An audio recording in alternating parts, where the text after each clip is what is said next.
स्वामी को सदा मेरा स्मरण रहता है। मेरे प्रति उनके स्नेह का परिचायक है ये भोजन।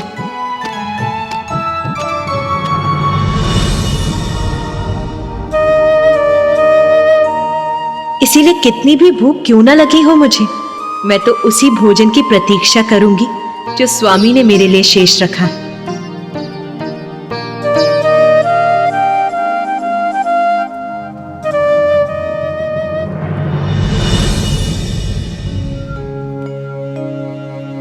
महादेव, आपने वचन दिया था कि आज आप अधिक मात्रा में भोजन करेंगे, तो फिर आप अपनी थाल पर भोजन क्यों छोड़ रहे हैं? क्योंकि नारायण, मैं तो सदा उमा के लिए भोजन शेष रखता हूं। महादेव, आज आप देवी पार्वती के लिए भोजन कदापि शेष नहीं रखेंगे। नारायण, ये आप क्या कह रहे हैं? भोलेनाथ, आज कोई प्रश्न नहीं। जब आपने सब मुझ पर छोड़ा है तो मेरी लीला मेरे अनुसार ही होने दीजिए।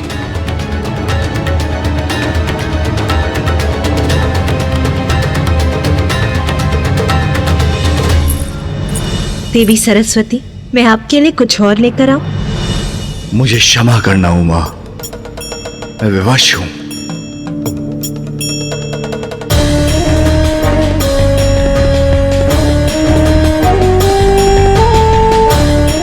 नारायण को वचन दिया है, इसलिए मुझे ऐसा करना ही होगा।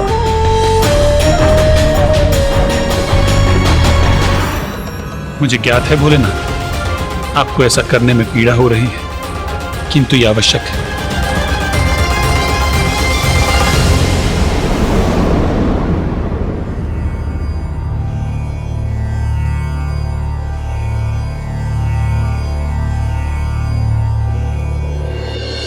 सब कुछ बहुत अच्छे से हो गया ना स्वामी? भ्राता नारायण, देवी लक्ष्मी, देवी सरस्वती और ब्रह्मदेव सभी ने बहुत मन से भोजन किया। सभी बहुत प्रसन्न हुए, है ना नाथ? हाँ हाँ, मुझे ज्ञात है आप क्या कहना चाह रहे हैं। चिंता मत कीजिए, मैं भी भोजन करने ही जा रही हूँ। उचित है उमा, तो मैं ध्यान में बैठता हूं।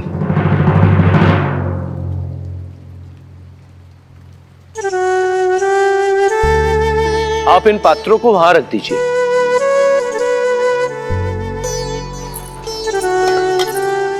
नंदी जी, सभी गणों को भोजन दे दिया ना? जी माता, दे दिया है। और पशुओं को? माता, उन्हें भी भोजन दे दिया है। उचित है, तो नंदी जी अब आप भी भोजन कर लीजिए। उचित है माता। माता, सदैव के समान महादेव की थाली आपके लिए रख दी है, आप भी भोजन कर लीजिएगा। जी।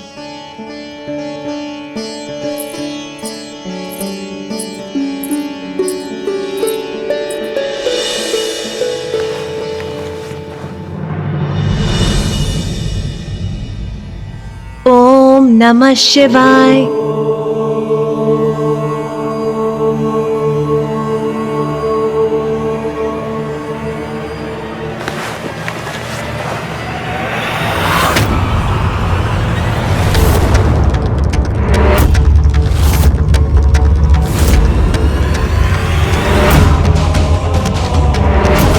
इतना स्वादिष्ट भोजन है कि मुझसे तो रुका ही नहीं जा रहा। आप भी हमारे साथ भोजन कीजिए। देवी सरस्वती, मैं अपनी थाल कभी नहीं लगाती। स्वामी भोजन के बाद अपनी थाल में जो छोड़ देते हैं, मैं वही ग्रहण करती। ये क्या? स्वामी ने मेरे लिए कुछ भी शेष नहीं रखा? ये तो असंभव है। अवश्य नंदी जी से कोई भूल हुई होगी, उन्होंने यहाँ कोई और थाल रख दिया होगा।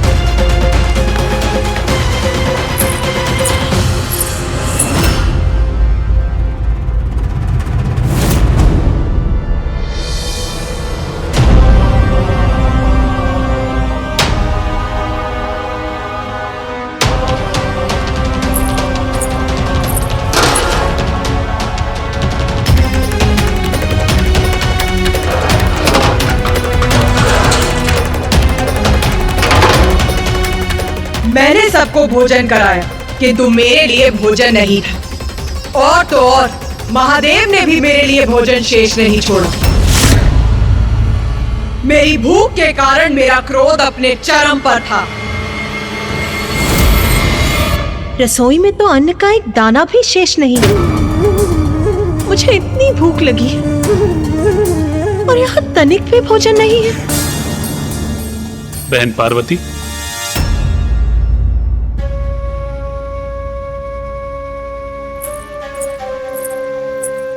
भ्राता नारायण, आप यहाँ? हाँ, मुझे आपकी चिंता हो रही थी। आपने हम सबको इतना स्वादिष्ट भोजन करवाया, किंतु स्वयं कुछ नहीं खाया। किंतु आपका भ्राता होने के नाते मैं केवल ये देखने आया था कि आपने कुछ ग्रहण किया अथवा नहीं।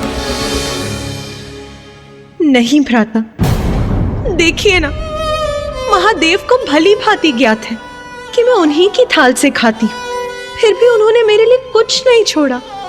कुछ नहीं छोड़ा? सर्वथा अनुचित किया महादेव ने। महादेव आपके पति हैं। पति भर्ता होता है और पति का दायित्व होता है कि वो अपनी पत्नी का भरण पोषण करे। इसलिए महादेव से मांग करने का, उनसे पूछने का कि उन्होंने ऐसा अनुचित कार्य क्यों किया, आपका अधिकार है।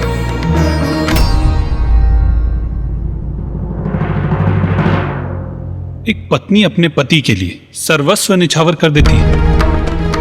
आपको स्मरण है ना कि देवी लक्ष्मी ने मुझसे पूर्व भोजन ग्रहण करने से मना कर दिया था। आपने इतना सब कुछ किया, किंतु महादेव ने यह सुनिश्चित किए बिना कि आपने भोजन किया अथवा नहीं, वो ध्यान में चले गए। सर्वथा अनुचित किया महादेव ने।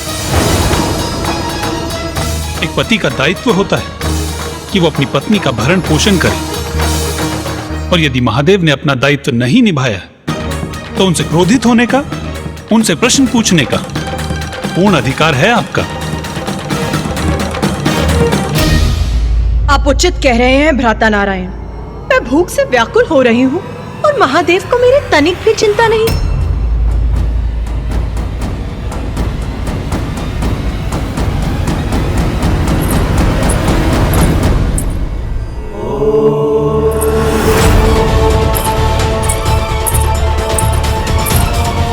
मेरे लिए भोजन क्यों नहीं छोड़ा स्वामी? इतना अनुचित क्यों किया उन्होंने, ये ज्ञात होते हुए भी कि मैं भूख से व्याकुल हो रही हूं।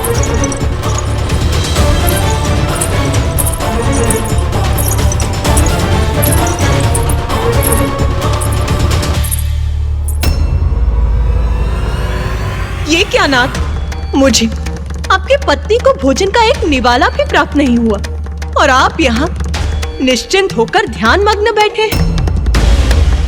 आपने भोजन के लिए सभी अतिथियों को आमंत्रित किया, जिसकी सारी व्यवस्था मैंने की। उनके लिए भोजन पकवाया और मुझे तनिक भी भोजन प्राप्त नहीं हुआ। और इससे अनभिज्ञ यहाँ शांति पूर्वक आप ध्यान कर रहे हैं।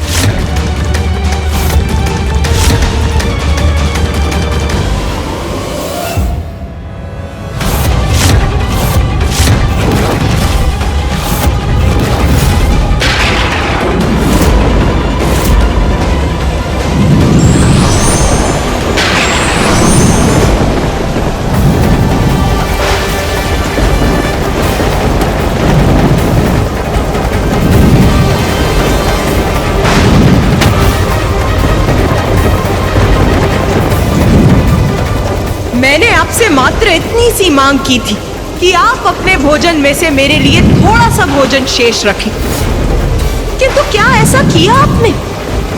नहीं।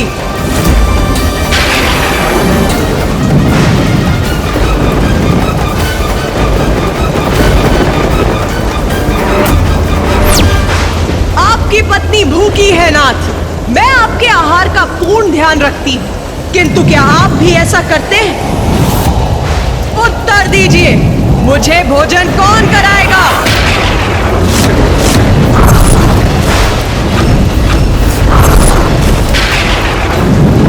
उचित है, यदि मेरे पति मेरा ध्यान नहीं रखेंगे तो मैं अपना ध्यान स्वयं रखूंगी। वैसे भी जगत जननी हूं मैं, संपूर्ण जगत का ध्यान रखती हूं, तो अपना ध्यान क्यों नहीं रख सकती? यदि आपको महादेव, तो मैं अब स्वयं अपनी भूख मिटाऊंगी, स्वयं अपनी भूख मिटाऊंगी। यदि आपको मेरी चिंता नहीं है महादेव, तो मैं अब स्वयं अपनी भूख मिटाऊंगी।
कमलनयनां रत्नसिंहासनस्थां भक्ताभीष्टप्रदात्रीं सुरनिकरकरां सेव्यकञ्जाञ्जुयुग्मां नीलाम्बोजां सुखान्ति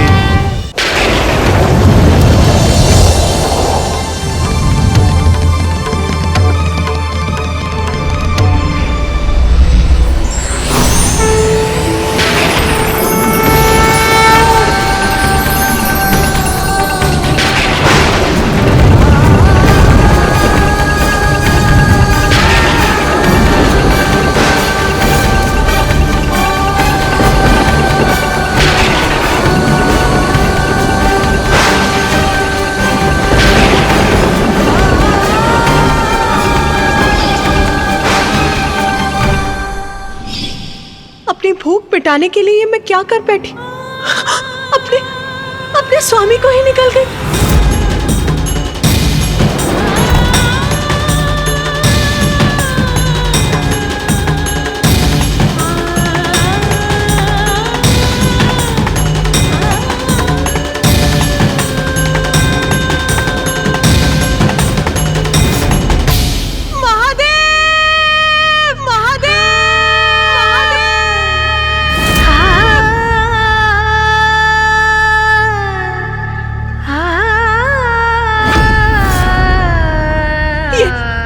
मुझसे क्या हो गया नाथ?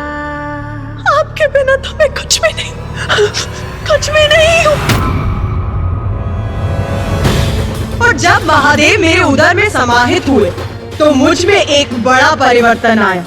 महादेव से रिक्त मैं एकाकी रह गई। मेरे समस्त आभूषण, सजग रेशमी वस्त्र आदि क्षीण हो गए और मैं हो गई कठोर, निर्मम, तटस्थ।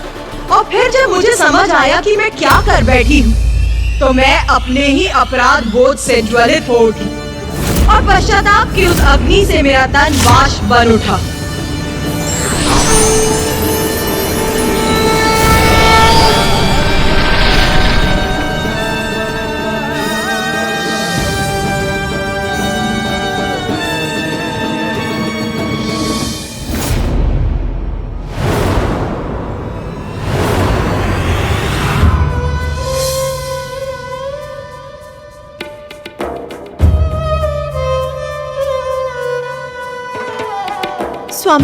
स्वामी मुझे क्षमा कर दीजिए।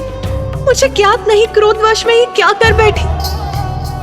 मुझे क्षमा कर दीजिए। उमा, आपको क्षमा याचना करने की कोई आवश्यकता नहीं।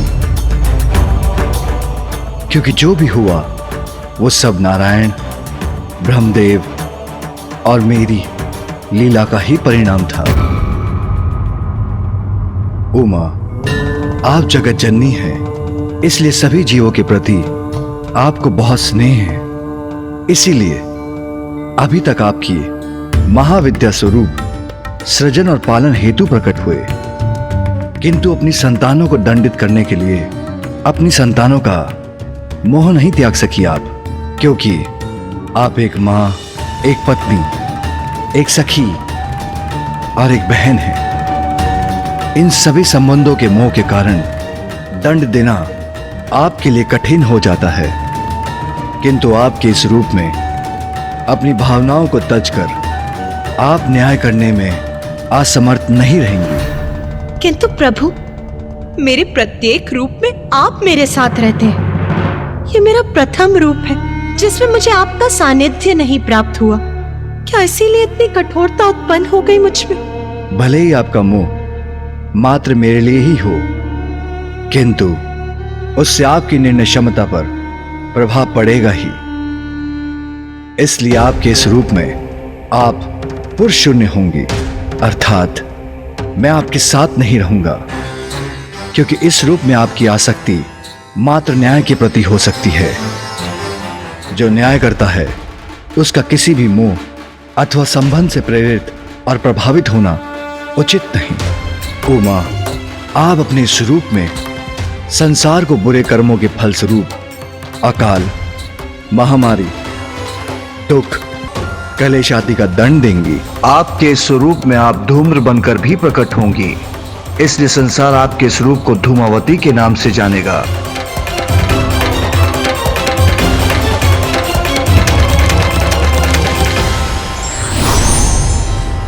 हमें क्षमा कर दीजिए देवी पार्वती, हम ये लीला करने पर बाध्य हो गए थे, जिससे आपका सप्तम महाविद्या स्वरूप प्रकट हो सके। देवी पार्वती, आप देवी धूमावती रूप में सदैव श्रेष्ठ न्याय करने का अति आवश्यक दायित्व निभाएंगी, क्योंकि जब बुराई के पथ पर चलने वाले अपने जीवन काल में दंडित होंगे तो वो स्वयं को सुधार कर अपने शेष जीवन में अच्छे कर्म करने को प्रेरित भी होंगे। उमा, हमें ज्ञात है आपका 16 श्रृंगार आपके लिए अत्यंत महत्वपूर्ण है, जैसे सुमंगली कड़ियां, आपके केश की चोटियां, सिंदूर, आपके शीश को सुशोभित करने वाले पुष्प, मंगलसूत्र, बिछियां, इन सभी का परित्याग करने के लिए कह रहे हैं हम। और उससे भी अधिक आपको मुझसे दूर रहना होगा, क्योंकि संसार के कल्याण के लिए आपको यह अवतार लेना ही होगा। आपने तो सदा सृष्टि को अपने से ऊपर रखा है, इसलिए मैं एक बार पुनः अनुरोध करता हूं, आप एक बार पुनः संसार के कल्याण के लिए ये सब त्याग दीजिए प्रिय, ये सब त्याग दीजिए प्रिय, ये सब त्याग दीजिए प्रिय।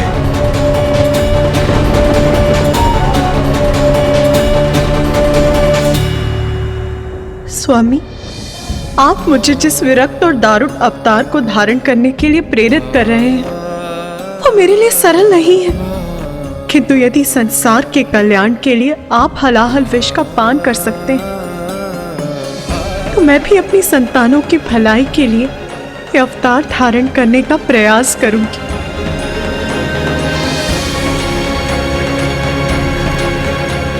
मुझसे दूर रहना तो आपके लिए भी सरल नहीं होगा नाथ, किंतु यदि मुझे निष्पक्ष होकर न्याय करने हेतु ये पुरुष शून्य अवतार लेना होगा तो मुझे ये भी स्वीकार है।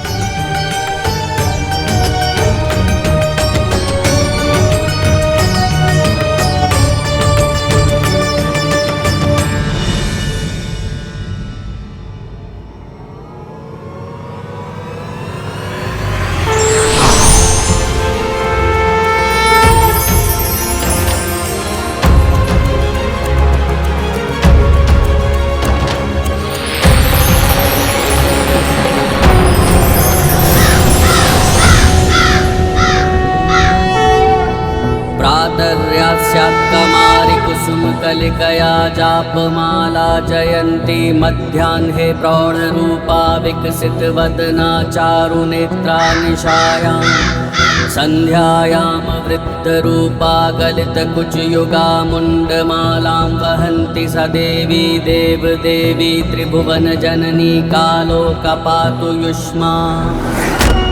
बाहर के शत्रु का सामना तो व्यक्ति कर सकता है, किंतु अंतर में ही दोष हो तो उसका निवारण आपकी कृपा और सहायता से ही हो सकता है। किंतु इसके लिए आपने अपना कौन सा रूप धारण किया माता?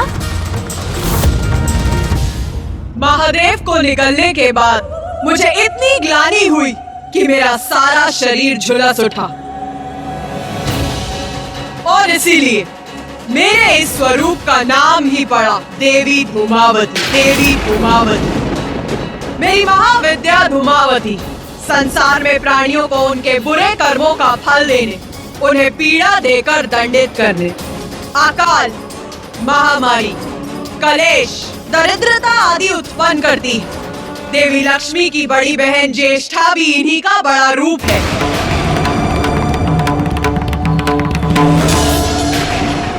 हाँ उचित है, माता ज्येष्ठा से तो मैं भी परिचित हूँ माता।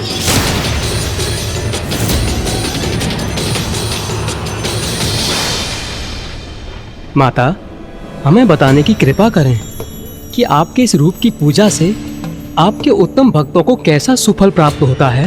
देवी धूमावती जिनसे प्रसन्न होती है उसे संसार में समस्त सुख, यहाँ तक कि मोक्ष भी प्राप्त होता है।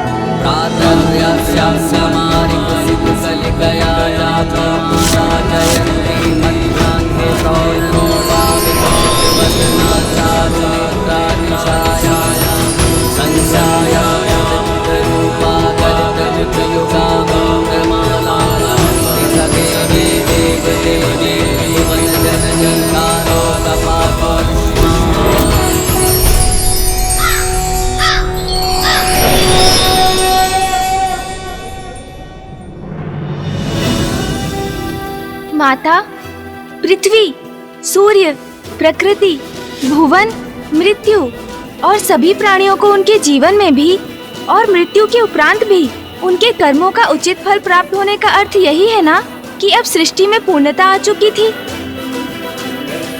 पूर्णता और संतुलन में बहुत बड़ा भेद है गणेश। तुम्हारी क्या मान्यता है? क्या तुम्हारे अनुसार सृष्टि अभी संतुलित है?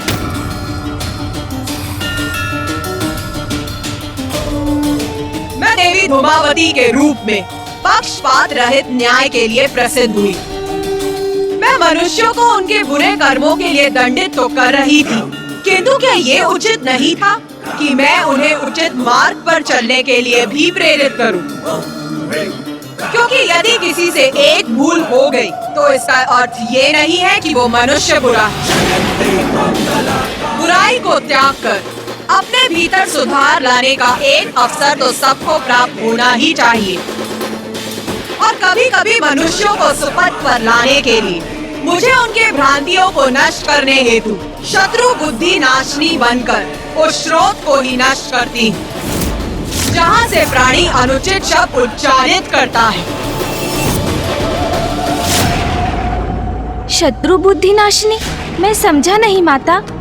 अवश्य समझोगे गणेश, किंतु उसके पूर्व तुम्हें मेरी अष्टम महाविद्या स्वरूप देवी बगलामुखी से परिचित होना होगा। देवी बगलामुखी आपकी अष्टम महाविद्या स्वरूप माता?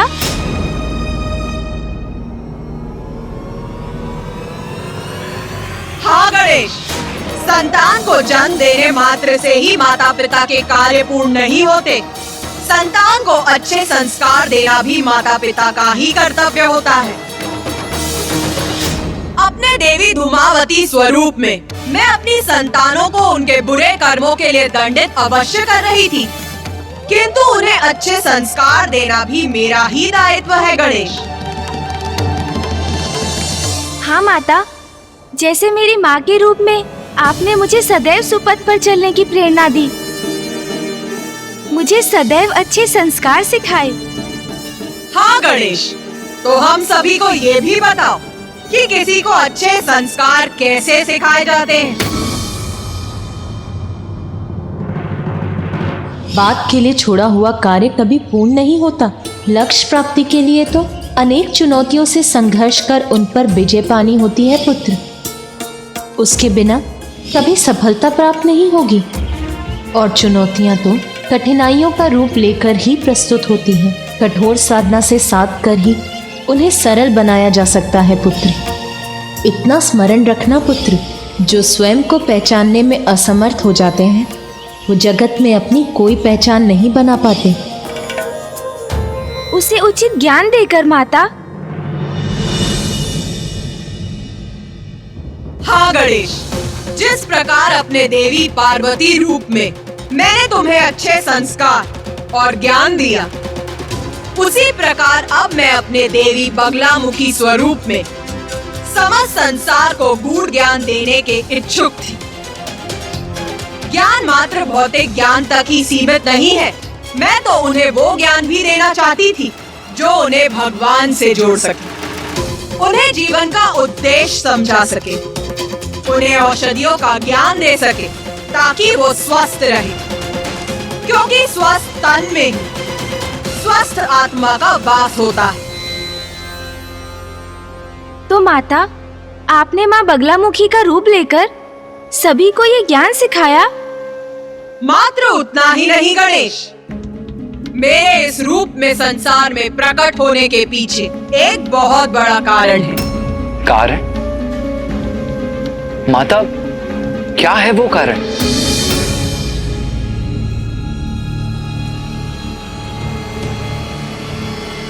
एक असुर त्रिखुर।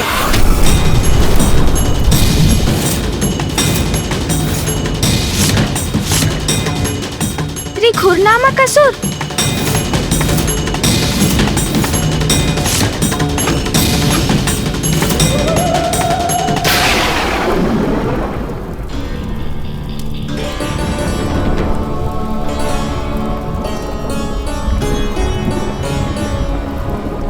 अरे व्रथामती, क्या हुआ? कुछ दिखाई दिया क्या? नहीं दिखाई दिया। अर्थात क्या दिखाई देना चाहिए मुझे? यही कि हमारे स्वामी की तपस्या संपन्न हुई कि नहीं? नहीं, नहीं हुई दुर्मुखा। स्वामी अब तक अपने तप में लीन है और इतने समय से उनके तप के संपन्न होने की प्रतीक्षा में इस निर्जन स्थान पर स्थित हैं हम। ज्ञात नहीं और कितने समय तक ऐसे ही रहना होगा हमें।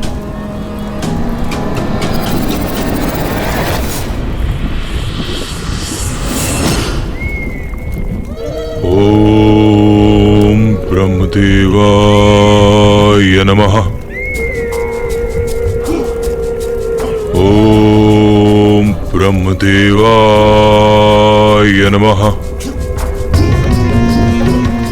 ओम ब्रह्मदेवाय नमः। ओम ब्रह्मदेवाय नमः। ओम ब्रह्मदेवाय नमः। ओम ब्रह्मदेवाय नमः। ओम ब्रह्मदेवाय नमः। ओम ब्रह्मदेवाय नमः।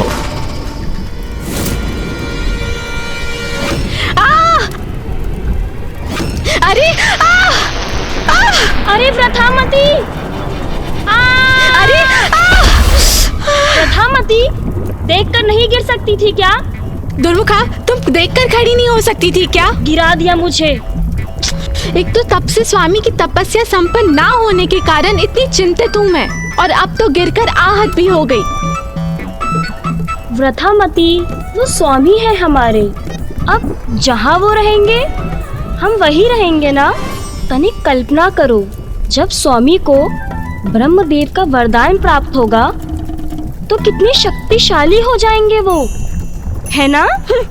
स्वामी की चाटुकार सेविका, कब होगा ये? कब बनेंगे वो शक्तिशाली? इतना दीर्घ समय हो गया, उनका तप संपन्न ही नहीं हो रहा। अब चाटुकार हूँ तो अपनी स्वामी की ना।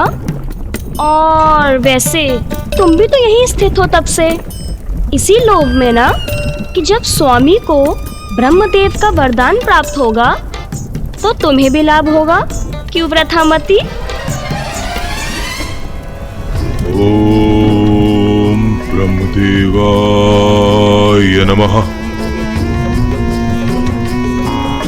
ओम ब्रह्मदेवाय नमः। ओम ब्रह्मदेवाय नमः।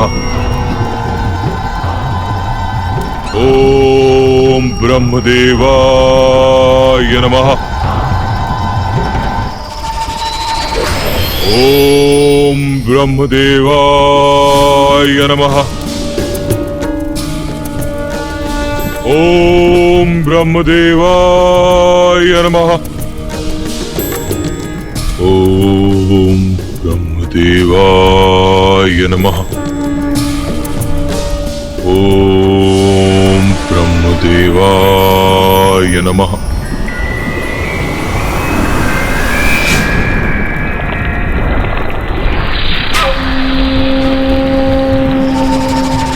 पुत्र त्रिखुर,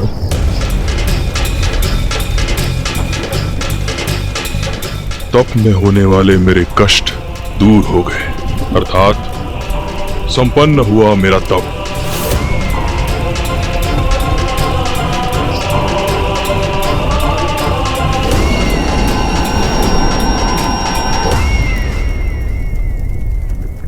ब्रह्मदेव, मेरे आराध्य, अंततः आप आ ही गए मुझे दर्शन देने। प्रतीत होता है स्वामी का तप समाप्त हुआ। हाँ, ब्रह्मदेव प्रकट हुए। अब देखते हैं स्वामी को क्या वरदान प्राप्त होता है। पुत्र त्रिखुर, मैं तुम्हारी तपस्या से प्रसन्न हुआ। प्रसन्न तो आपको होना ही था ब्रह्मदेव। अत्यंत कठोर तप जो किया है मैंने, अब आप आ ही गए हैं तो मेरी दो बातें सुनिए। एक, इतने वर्षों के घोर तप का उचित परिणाम चाहिए मुझे, और दो, मृत्यु से मुक्ति अर्थात अमरत्व का वरदान चाहिए मुझे।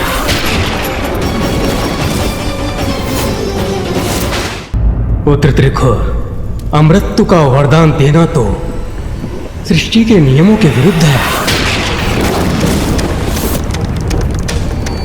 ये मैं तुम्हें नहीं दे सकता।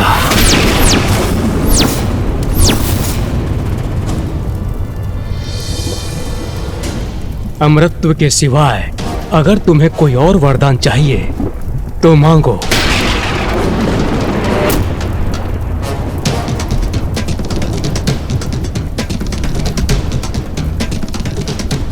मुझे ज्ञात था मुझे कि ऐसा ही कुछ कहेंगे आप। कोई बात नहीं, अमरत्व नहीं दे सकते आप, तो उसके अतिरिक्त जो कुछ भी मैं मांगूंगा वो मुझे अवश्य देंगे, ऐसा वचन दीजिए आप।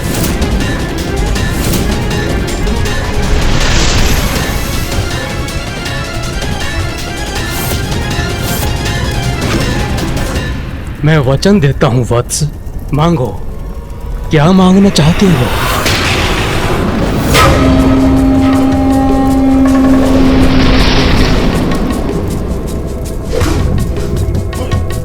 पुनः दो बातें हैं ब्रह्मदेव।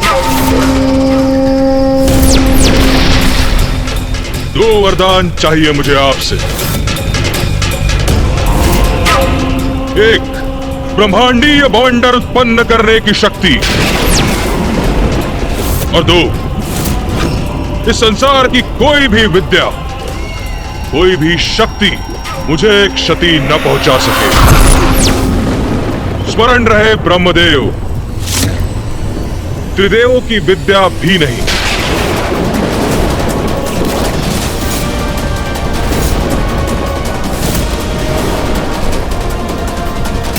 ब्रह्मांडीय बवंडर, ऐसी शक्ति का कहाँ प्रयोग करोगे तुम? इससे क्या लाभ प्राप्त होगा तुम्हें? ब्रह्मदेव, पुनः दो बातें हैं। एक, अब और कोई प्रश्न नहीं सुनना चाहता मैं। और दो, जो वचन दिया है आपने उसे पूर्ण कीजिए आप। ब्रह्मांडीय बवंडर अर्थात पथा शक्ति दे दूं इसे। वचन दिया है मैंने, उसकी मर्यादा भी भंग नहीं कर सकता मैं। इसे इसका इच्छित वरदान तो देना ही होगा मुझे।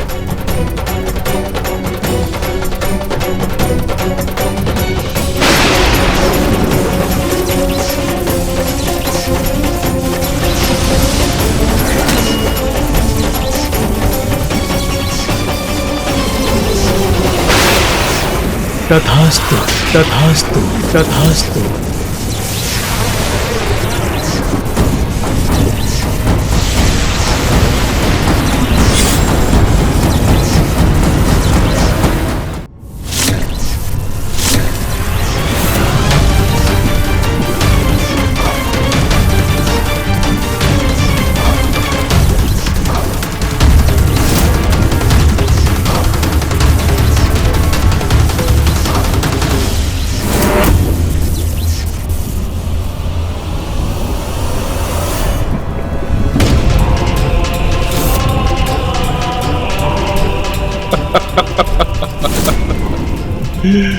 ये शक्ति अब मेरे हाथों में आ गई है। अब इसका इच्छानुसार प्रयोग करूंगा मैं। धन्यवाद ब्रह्मदेव, धन्यवाद।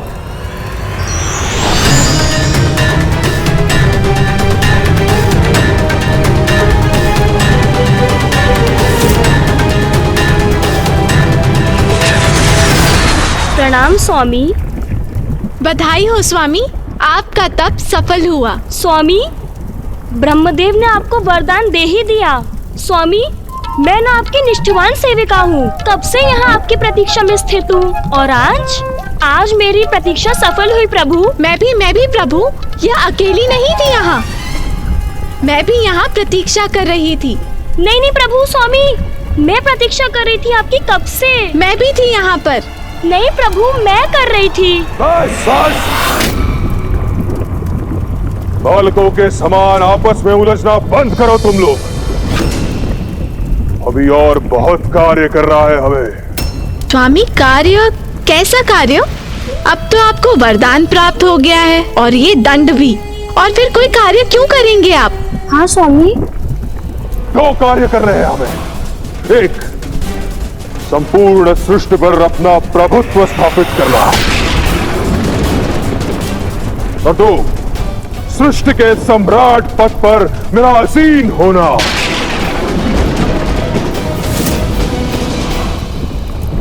स्वामी, आपके इस कार्य में तो बड़ी प्रसन्नता से सहायक बनेंगी हम। ब्रह्मांड की सम्राट की सहयोगी होंगी हम। बहुत आनंद आएगा हमें। अब संपूर्ण ब्रह्मांड मेरी मस्ती में होगा, मेरी मस्ती में होगा।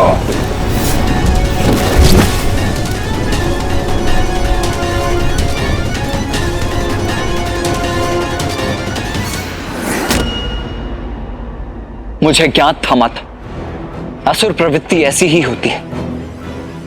उसने वरदान भी मांगा तो ऐसे अहितकर उद्देश्य के लिए।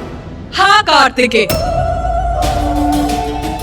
ये असुर सर्वप्रथम हमारी भक्ति कर हमसे वरदान प्राप्त करते हैं और फिर उस वरदान की शक्ति से विनाश का आरंभ करते हैं।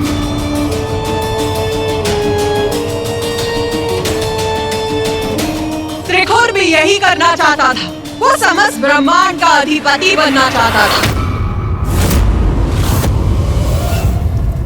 असुर राज त्रिखुर की जय! असुर राज त्रिखुर की जय! असुर राज त्रिखुर की जय! असुर राज त्रिखुर की जय! असुर राज त्रिखुर की जय! असुर राज त्रिखुर की जय! असुर राज त्रिखुर की जय! असुर राज त्रिखुर की जय! असुर राज त्रिखुर की जय! असुर राज त्रिखुर की जय! असुर राज त्रिखुर की जय! असुर राज त्रिखुर की जय! असुर राज त्रिखुर के मेरे असुरों, दो बातें।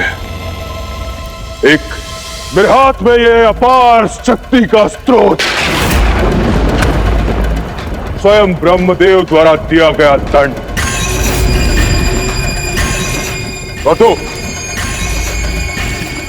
इस दंड की शक्ति से मैं अपने सभी विरोधियों को प्रताड़ित और दंडित करूंगा।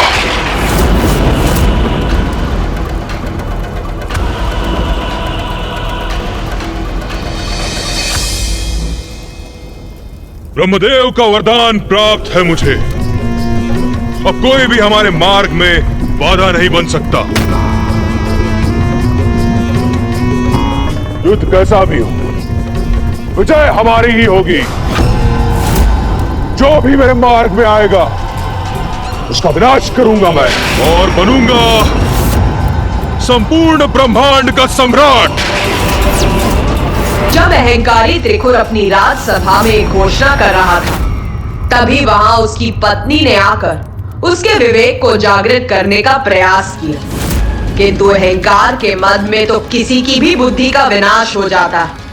फिर त्रिखुर तो एक असुर ही था। महारानी चुपता बस।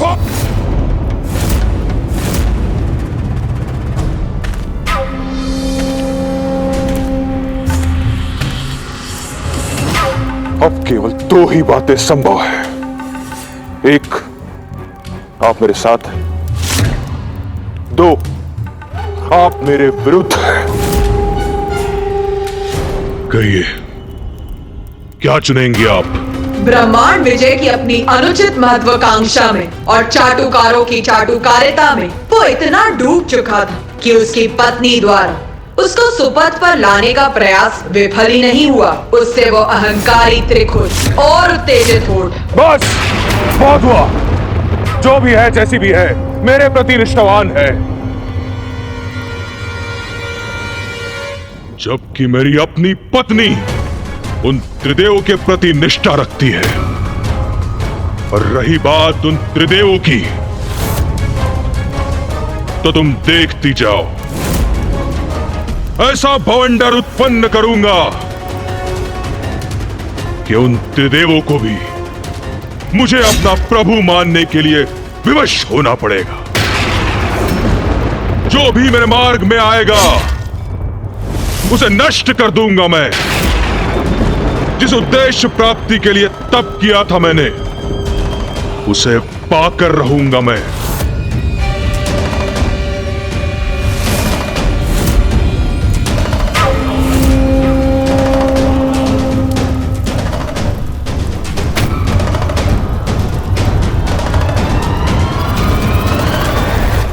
प्रभु, आपके यहाँ आने का क्या प्रयोजन है?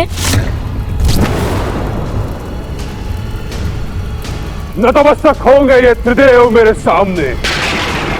उसी का उपाय करने आया हूं यहां।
अद्भुत है प्रभु की शक्ति।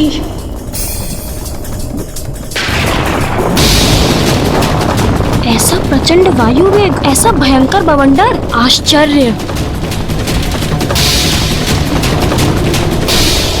प्रभु, मैं कुछ समझी नहीं। इस बवंडर के प्रभाव से त्रिदेव आपके समक्ष झुकने पर क्यों विवश हो जाएंगे? सब स्पष्ट हो जाएगा दुर्मुखा, तो बस देखती जाओ।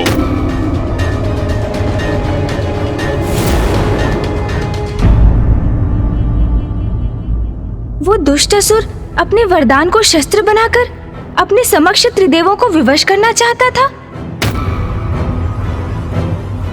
अवश्य दुस्साहस का उचित दंड भी प्राप्त हुआ ही होगा उस दुष्ट को। ब्रह्मदेव के वरदान की शक्ति से त्रिखुर द्वारा उत्पन्न वो बवंडर कोई साधारण बवंडर नहीं था। कुछ ही समय में वो अपने समीप सब कुछ निगल गया। विशाल पर्वतों के बाद उसका लक्ष्य अब उल्का पिंड बने।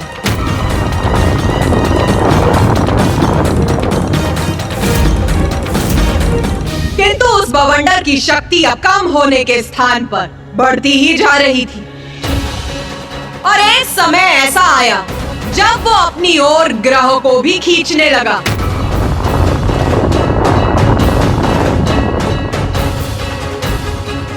यहाँ तक कि स्वर्गलोक भी उसके प्रभाव से अछूता नहीं रहा।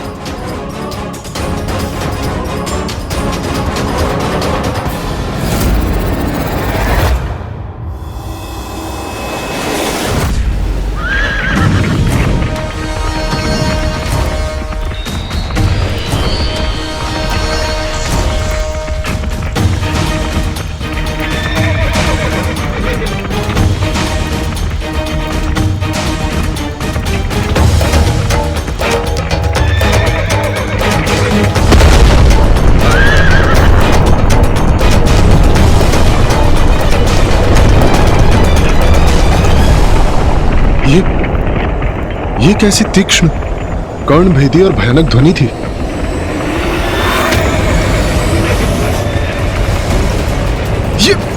ये क्या हो रहा है? मेरा संतुलन क्यों बिगड़ रहा है?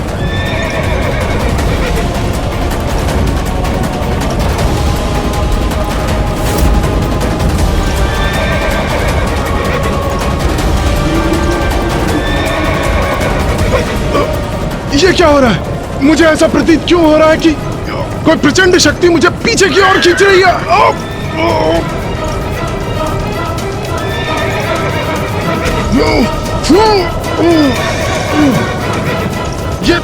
ये प्रचंड वायु प्रवाह का बवंडर कैसा है?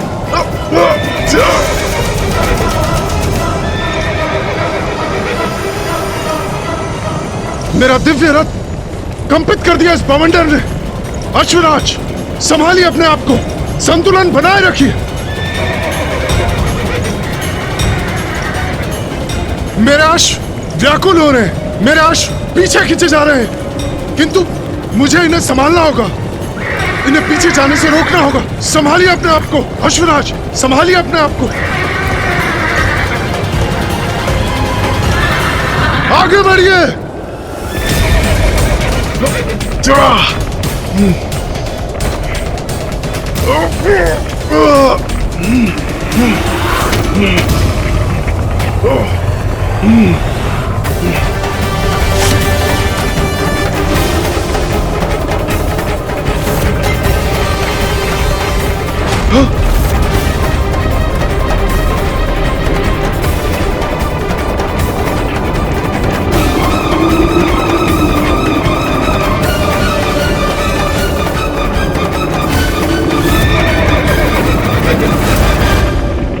पृथ्वी से निम्न सभी सप्तलोक इस बवंडर के कारण संकट में हैं।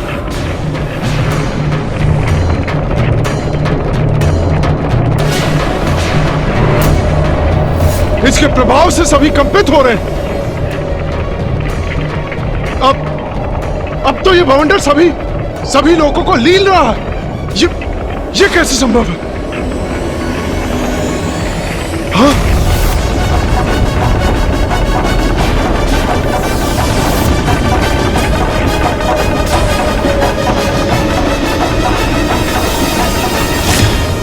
कदाचित रसातली है इस बवंडर का स्रोत। किंतु ज्ञात नहीं इसे उत्पन्न किसने किया, क्यों किया। इसे शीघ्र रोकना होगा हमें, अन्यथा इस प्रकार तो ये बवंडर पृथ्वी और स्वर्ग लोक के साथ सभी लोकों और ग्रहों को लील जाएगा। मुझे अभी इंद्रदेव और अन्य देवताओं को सूचित कर इसे थामने का उपाय ढूंढना चाहिए। आगे बढ़िए अश्वराज,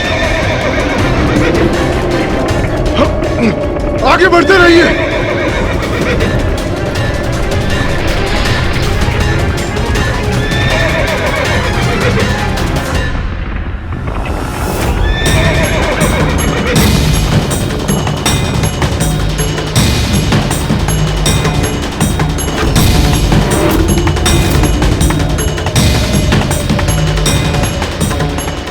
कैसी भयंकर ध्वनि है, जैसे वायु का तीव्र प्रभाव।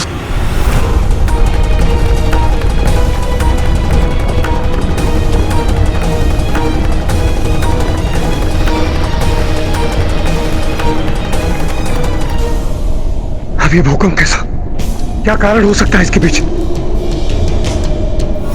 ये कैसा संकट है जिसके कारण स्वर्ग लोक असंतुलित हो उठा है। इंद्रदेव, सूर्यदेव, अवश्य सूर्यदेव के पास कोई समाचार होगा। उचित है। इंद्रदेव, रसातल लोक में अवश्य कोई अनिष्टकारी शक्ति उत्पन्न हो रही है। आपसे पूर्व मैंने भी उसका अनुभव किया है। प्रातः जब मैं अपने लोक से निकल रहा था तो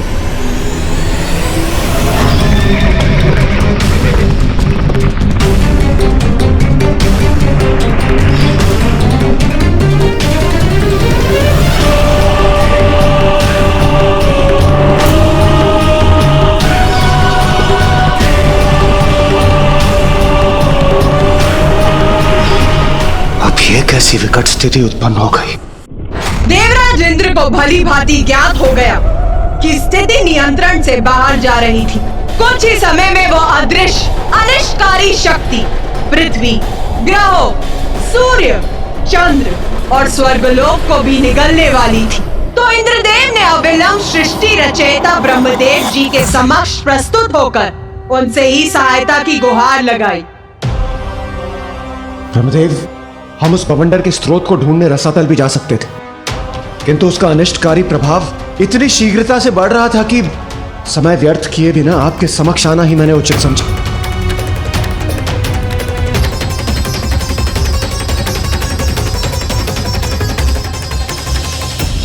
दो वरदान चाहिए मुझे आपसे। एक, ब्रह्मांडीय बवंडर उत्पन्न करने की शक्ति, और दो, इस संसार की कोई भी विद्या, कोई भी शक्ति मुझे एक क्षति न पहुंचा सके। त्रिखोर, त्रिखोर।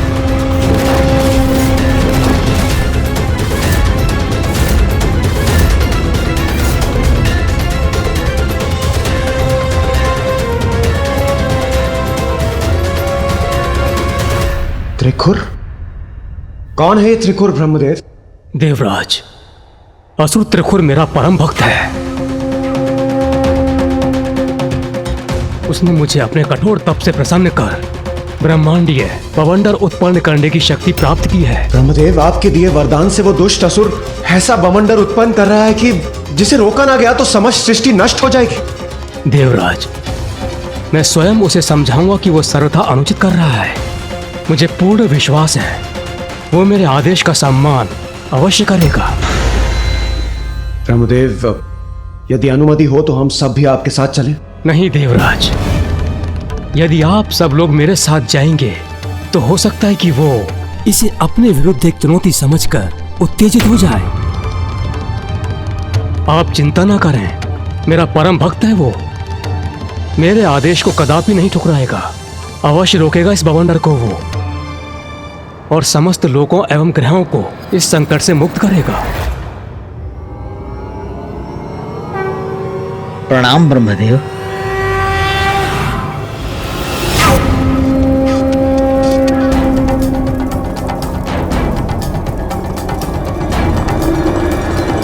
इतना भयंकर दृश्य उत्पन्न किया है मैंने, अब सभी मेरी अपार शक्ति से परिचित होंगे।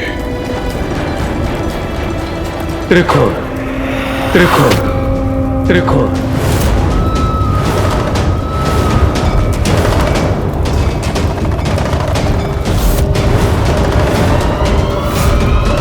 ब्रह्मदेव यहाँ?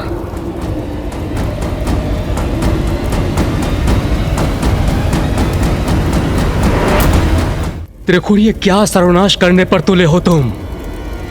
अभी रोको इसे। ओह ब्रह्मदेव, आप अतिशीघ्र प्रकट हो गए। आप इस बार समय नहीं लगा आपको आने में। और वो अन्य दो देव दिखाई नहीं दे रहे हैं। एक नारायण और दो महादेव।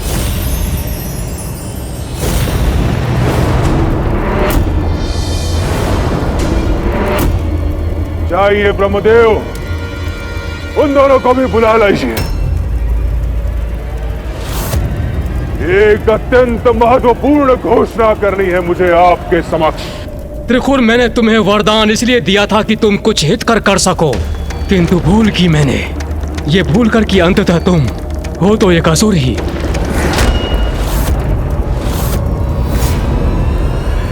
ब्रह्मदेव, दो बातें हैं। एक, ये वरदान मैंने अपने घोर तप से प्राप्त किया है। आपने कोई भिक्षा नहीं दी है मुझे। और दो, इसके बाद मैं जो भी प्राप्त करूंगा वो तप से नहीं, वो भक्ति से नहीं, वो शक्ति से लूंगा। तप से नहीं, छीन कर लूंगा। पुनः दो बातें हैं ब्रह्मदेव। एक, कि आप त्रिदेव मेरी अधीनता स्वीकार करें और त्रिदेवों पर विजय पाते ही स्वर्ग सहित समस्त लोग स्वतः मेरे अधीन हो जाएंगे और मैं त्रिदेवों से भी उच्च पद पर स्थित हो जाऊंगा। और दो, यदि आप त्रिदेव ऐसा नहीं करेंगे तो मैं अपने ब्रह्मांडीय बवंडर से संपूर्ण ब्रह्मांड को नष्ट कर दूंगा। तो आप त्रिदेव भी कहां शेष रहेंगे ब्रह्मदेव? ब्रह्मांड के साथ नष्ट हो जाएंगे आप सभी। त्रिखुर, जो तुम चाहते हो असंभव है वो। ऐसा कभी भी नहीं होगा। अभी भी समय है, संभल जाओ। एक उत्तम असुर राजा बनने के सभी गुण हैं तुम में, परंतु अन्य का अहित करना छोड़ दो। उससे तुम्हें कुछ भी प्राप्त नहीं होगा।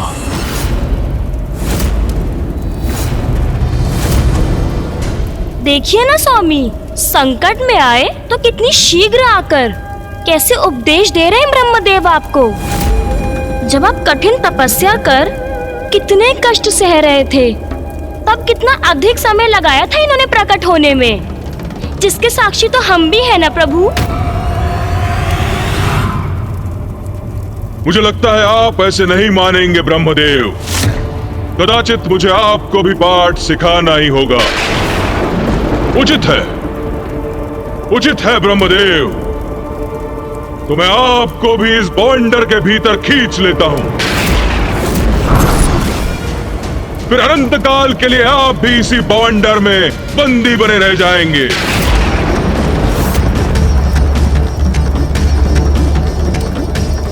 ये दुष्ट मेरा सुझाव स्वीकार करने के स्थान पर मुझसे उद्दंडता कर रहा है।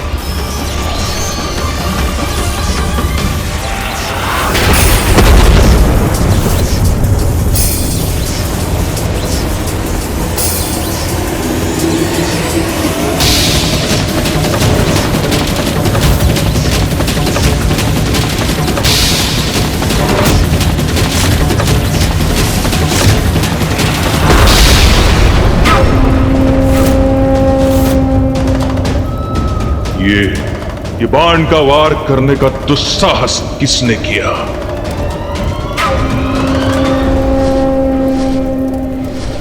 आकाश मार्ग से ये कौन आ रहा है यहां?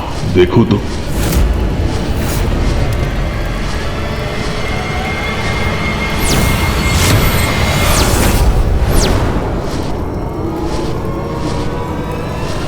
नारायण,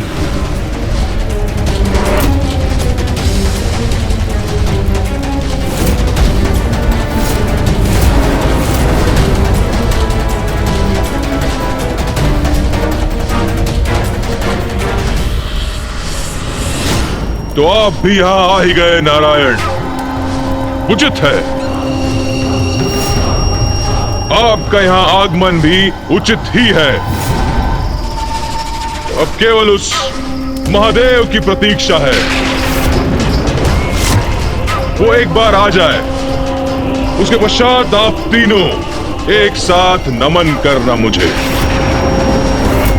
तत्पश्चात आपके सभी अपराध क्षमा कर दूंगा मैं। मूर्ख असुर, जिन ब्रह्मदेव ने तुझे वरदान दिया, जिनके बल पर तू सृष्टि पर विजय पाने चला था, उन्हीं पर प्रहार कर दिया। दो बातें हैं नारायण। एक, मैं असुरराज त्रिखुर हूं।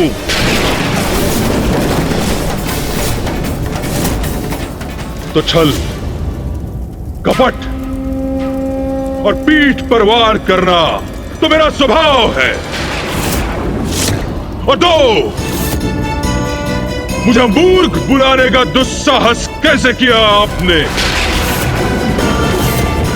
आप दोनों को कष्ट तो नहीं पहुंचाऊंगा मैं, किंतु आपके किए प्रत्येक अपमान के परिणाम स्वरूप आपकी सृष्टि को अवश्य कष्ट दूंगा मैं।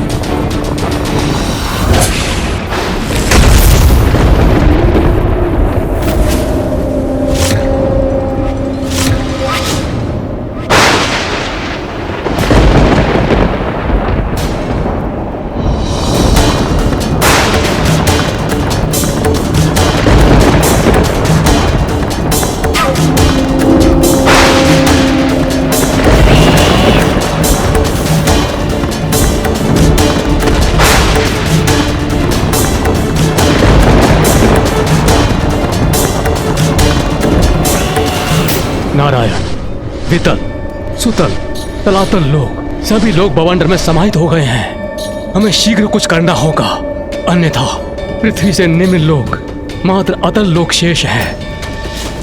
उसके बाद पृथ्वी और अन्य ग्रह भी ब्रह्मांडीय बवंडर में समाहित हो जाएंगे।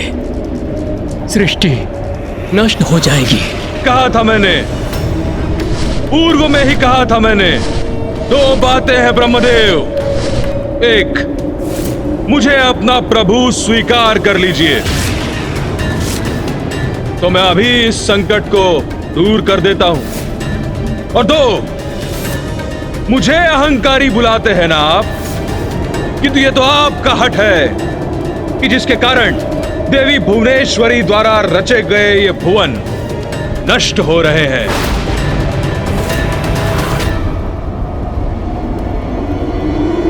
मैं अभी इस बवंडर को नष्ट करता हूं। बवंडर को मिटा दोगे नारायण? मेरे रचे हुए बवंडर को? यह असंभव है। गरुड़ जी, चलिए।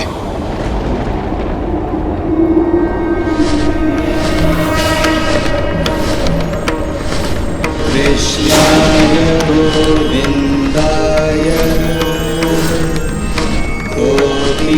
जनवल्लभाय,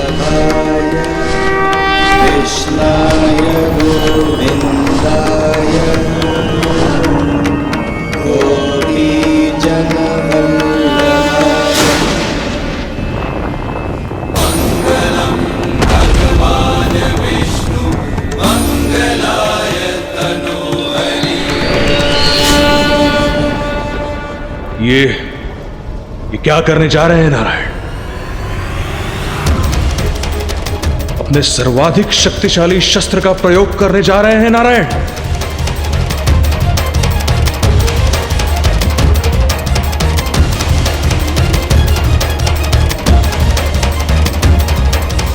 त्रिखुर, मेरा यह सुदर्शन चक्र तुम्हारे इस बवंडर को भेद कर नष्ट कर देगा। यदि ऐसा हुआ तो मैं महासंकट में आ जाऊंगा। नहीं, ऐसा कदापि नहीं होना चाहिए।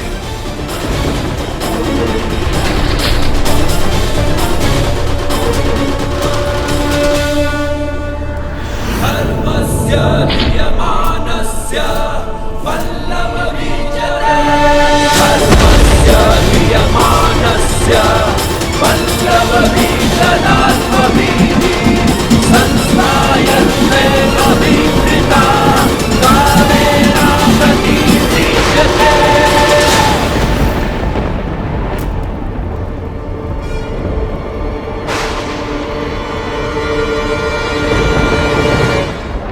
मेरा सुदर्शन चक्र अशक्त कैसे हो गया?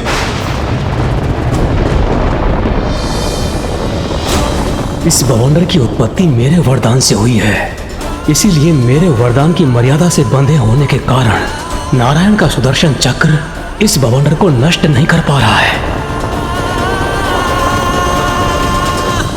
दो बातें हैं नारायण, एक, आप अथवा आपका ये सुदर्शन चक्र मुझे कोई क्षति नहीं पहुंचा सकते,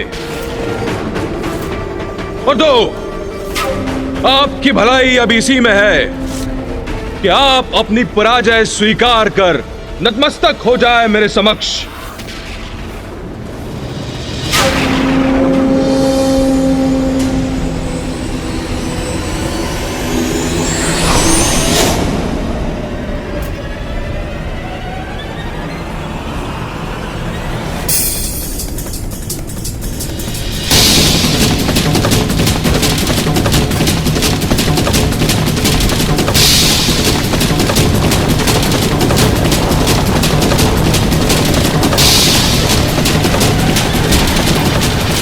नारायण,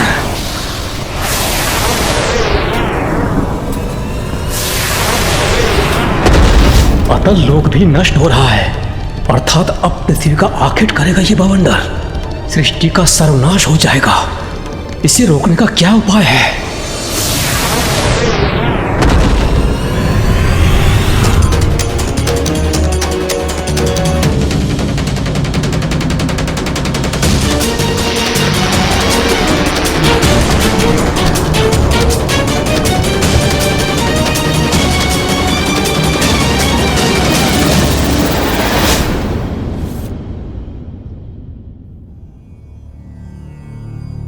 जिस चक्र ने माता सतीदाह के पश्चात पिताश्री के तांडव को रोककर सृष्टि को संकट से रक्षित किया था, वही चक्र उस बवंडर को रोक पाने में असफल हो गया। हाँ, नारायण का वो सर्वाधिक शक्तिशाली अस्त्र भी उस आसुरी बवंडर के सामने असफल हो गया। फिर क्या हुआ माता? आगे का घटनाक्रम तो अत्यंत रोचक है गणेश, क्योंकि वो मेरी ही लीला पर तो आधारित है।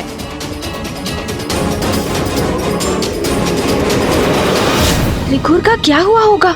माता ने उन्हें कैसे परास्त किया, ये जानने के लिए तो मैं अति उत्सुक हूँ।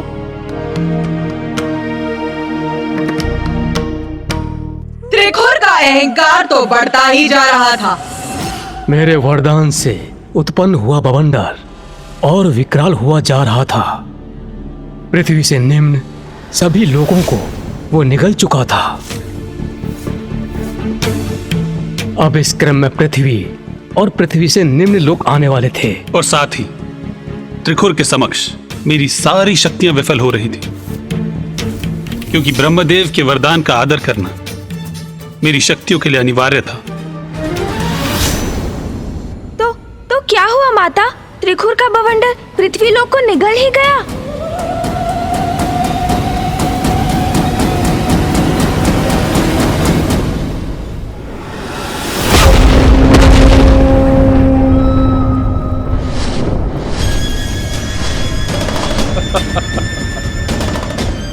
आनंद आ रहा है मुझे, अत्यंत आनंद आ रहा है मुझे इस दुष्ट को पराजित करने का, इसके बवंडर को रोकने का कोई न कोई उपाय शीघ्र ढूंढना होगा हमें।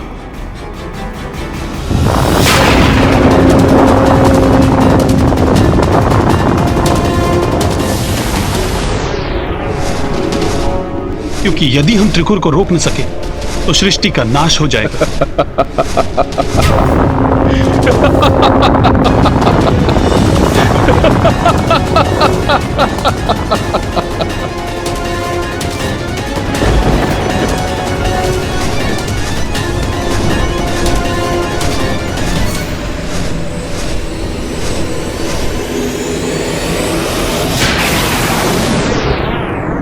दो बातें, एक, स्वयं ब्रह्मदेव ने मुझे यह दंड दिया है। तथास्तु, तथास्तु, तथास्तु, तथास्तु। जिसमें इस भयंकर बवंडर को उत्पन्न करने की शक्ति है।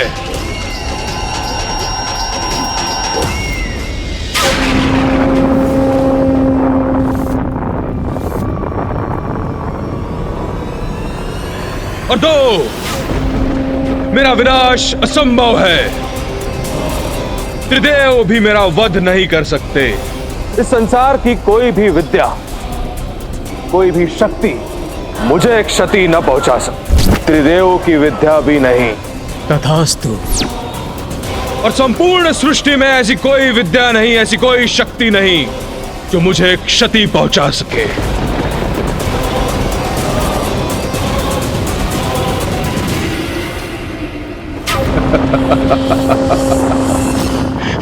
अजय हैं हमारे स्वामी। त्रिदेव भी अक्षम है हमारे स्वामी के समक्ष। ब्रह्मदेव से त्रिखुर ने ऐसे वरदान प्राप्त कर लिए थे जिससे उस दुष्ट का नाश असंभव हो गया था। उसके बवंडर की शक्ति में वृद्धि हो रही थी, पृथ्वी संकट में थी और सभी ग्रह अपनी अपनी धुरी से भटक रहे थे। इस संकट का समाधान मेरी भी समझ से परे था और कैलाश पर महादेव को भी त्रिखुर के बवंडर के दुष्परिणाम का आभास होने लगा था।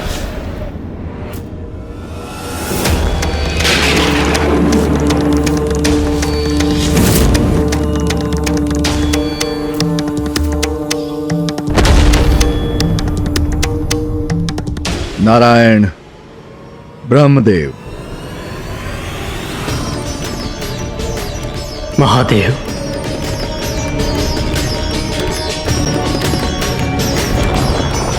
महादेव, त्रिखुर के द्वारा उत्पन्न किया यह भयंकर बवंडर नियंत्रण से बाहर जा रहा है। मुझे ज्ञात है नारायण, वो क्या कर रहा है मुझे स्पष्ट दिखाई दे रहा है, किंतु आप, मैं और ब्रह्मदेव इस बवंडर को नहीं रोक सकते, क्योंकि हम तीनों ब्रह्मदेव के द्वारा त्रिखुर को दिए वरदान की मर्यादा में बंधे हैं।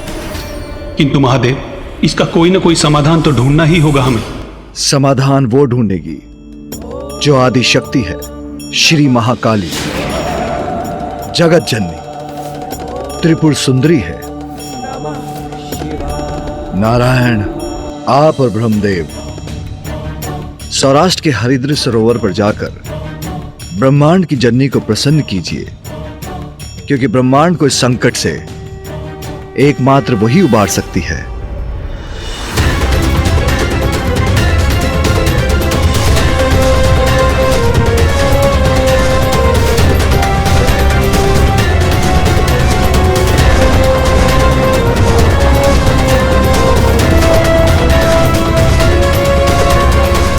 गरुड़ जी,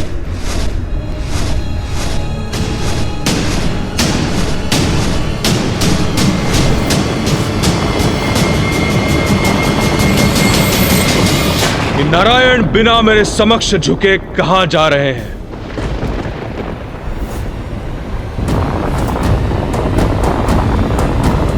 युद्ध को मध्य में ही छोड़कर अब ये दोनों कहां जा रहे हैं? स्वामी, कहाँ गए ये दोनों? कहीं आपकी योजना उल्टी तो नहीं पड़ गई? भयभीत होकर भाग गए।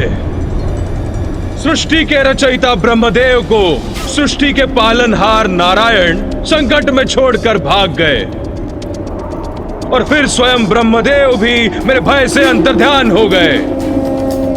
इतना शक्तिशाली हूं मैं।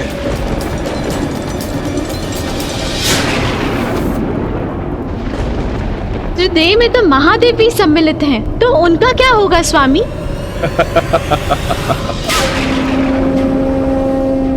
दो बातें। एक, महादेव तो मेरा सामना करने भी नहीं आए, और दो, जो भयभीत होकर मेरा सामना नहीं कर सकते वो भला मुझे क्या क्षति पहुंचाएंगे? इंद्रदेव, सूर्यदेव, वायुदेव, वरुण देव, अग्निदेव। प्रणाम महादेव। स्थिति निरंतर नियंत्रण के बाहर होती जा रही है। पृथ्वी और अन्य सभी ग्रह उस दुष्ट त्रिकुर के बवंडर के मुख में प्रवेश करने ही वाले हैं। पृथ्वी से उच्च ग्रह भी अपनी धुरी से भटक चुके हैं। सृष्टि पर घनघोर संकट छाया है प्रभु। क्या इसे रोकने के लिए हम कुछ कर नहीं सकते? अवश्य कर सकते हैं देवराज। इसीलिए तो मैंने आप सभी को यहां बुलाया है। हम त्रिखुर के कृत्यों की गति को विलंबित कर इस संकट का समाधान ढूंढने के लिए कुछ अतिरिक्त समयावधि अवश्य उत्पन्न कर सकते हैं।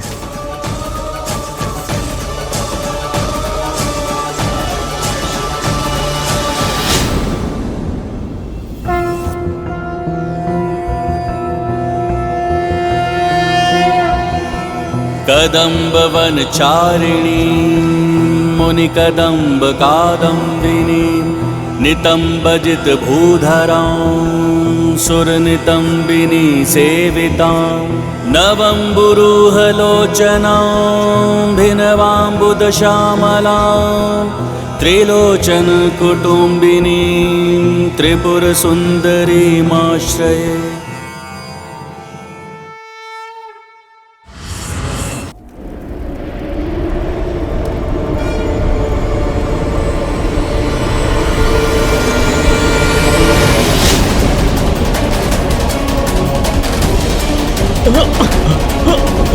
प्रलय काल आ गया है। प्रलय काल, सब कुछ कंपित हो रहा है। ऊपर कीर्तक ग्रहों की छाया है। पृथ्वी भी खंडित हो रही है। चारों ओर अग्नि प्रज्वलित है। अब कोई शेष नहीं रहेगा। प्रभु ही रक्षा करे तो करे, अन्यथा हमें इन कष्टों से मुक्त करे।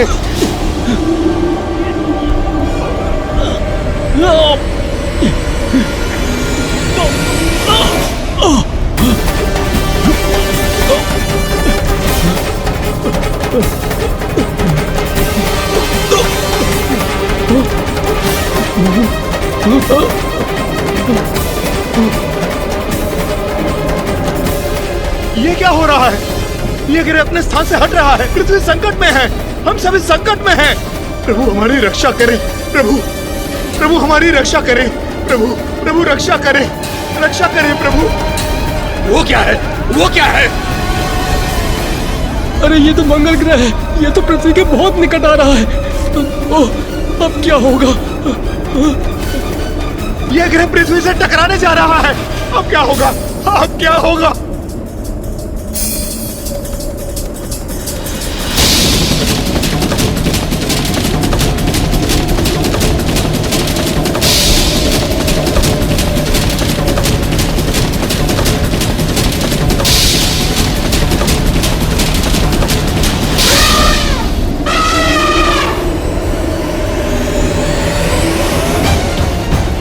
देवगण, मैं मंगल ग्रह को संभालता हूँ। कोई शीघ्र बुध और बृहस्पति को आपस में टकराने से रोकिए, अन्यथा अनर्थ हो जाएगा।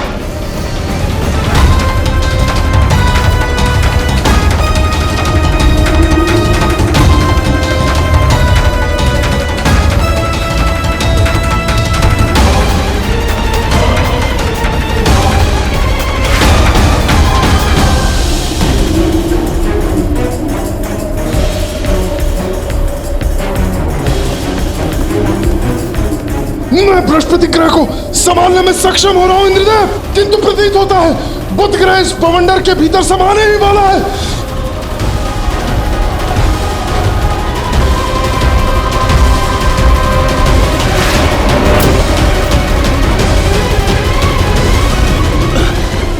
मैंने शुक्र ग्रह को संभाल लिया है।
देवताओं का इतना दुस्साहस, ग्रहों को बांध कर मुझे चुनौती दे रहे हैं ये, किंतु मेरे बवंडर के समक्ष नहीं टिक सकेंगे ये दुर्बल देवता।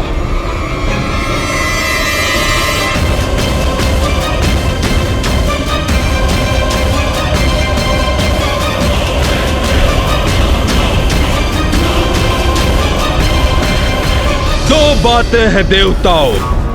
एक, तुम अपने दुर्बल फंदों से इन ग्रहों को कब तक रोक सकोगे, और दो, पृथ्वी की रक्षा कौन करेगा।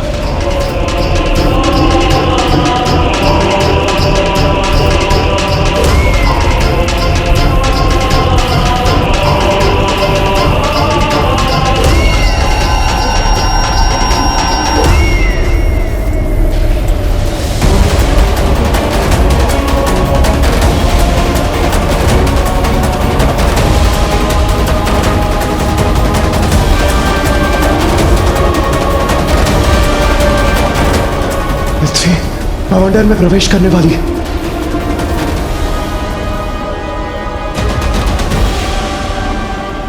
माता, त्रिखुर की दुष्टता अपने चरम पर थी। जगत को क्षति पहुंचा रहा था वो। तो क्या पिताश्री जगत पिता महादेव उसे रोकने वहां पहुंचे?